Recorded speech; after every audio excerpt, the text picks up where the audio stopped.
Hello everyone and welcome back to the channel. Well, today we're doing another segment on budget Spanish wines from Trader Joe's. Today it's a Paton Clemente Tempranillo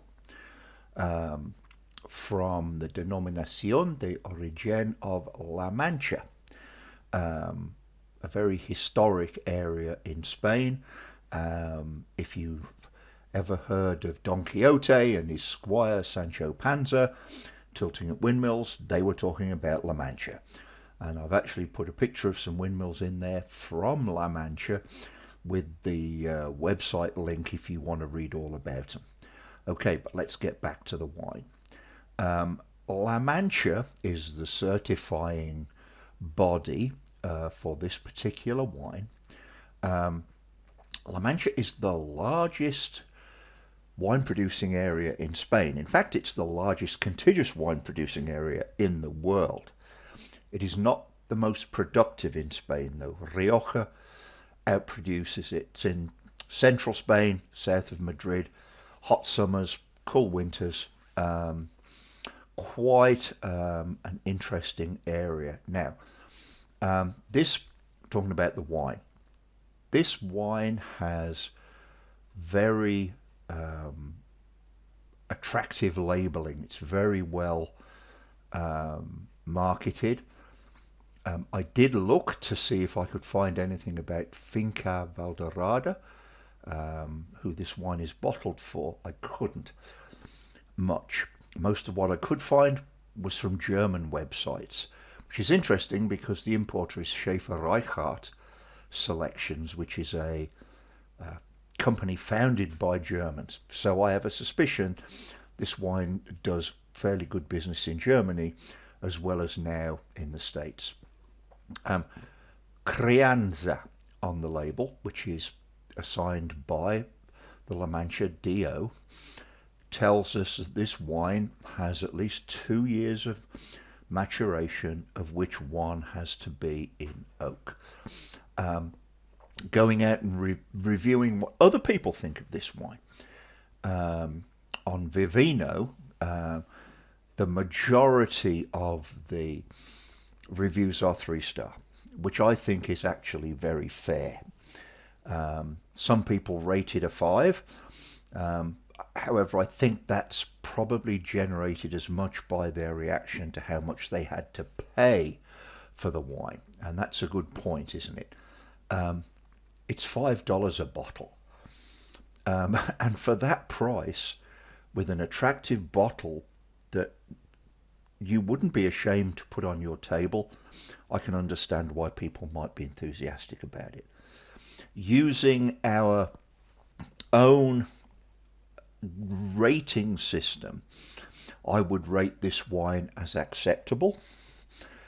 However, I would recommend it based on the fact that it's a very easy drinking wine for $5 a bottle, and there's nothing wrong with that. In closing, I did put the link to the Wines of La Mancha in the bottom left-hand corner of the map. You may find it fun to leaf through that to the English version, because they did produce their version of the food pyramid, or I should say the now disgraced food pyramid, where they are suggestively advocating that 2 glasses of wine a day wouldn't be a bad addition, and you can't help but admire the chutzpah now, can you? Okay, with that, thank you very much for watching, and we'll get on with the review. Thanks for watching. One thing I hope you can see, and I actually appreciate in a wine of this price, is this embossed and imprinted cork, which is so far away from the current craze to do metal screw-on caps, and I have to applaud it. So it's just a nice touch. Okay, so here's our latest taste test of Trader Joe's budget-priced wines. Paton Clemente Temperanillo Crianza 2020. It's $4.99 a bottle. It's $5. $5 Chuck, where is your sting? Fancy looking bottle actually. We'll take some pictures of the stickers on it with some endorsements from the local Domaine Origine. What does it taste like? Well, it really doesn't have much nose, honestly, but it's not unpleasant.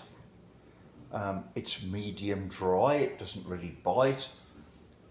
It's pleasant, quite smooth, but not exceptional. But then for $5 a bottle, what do you expect? If I had to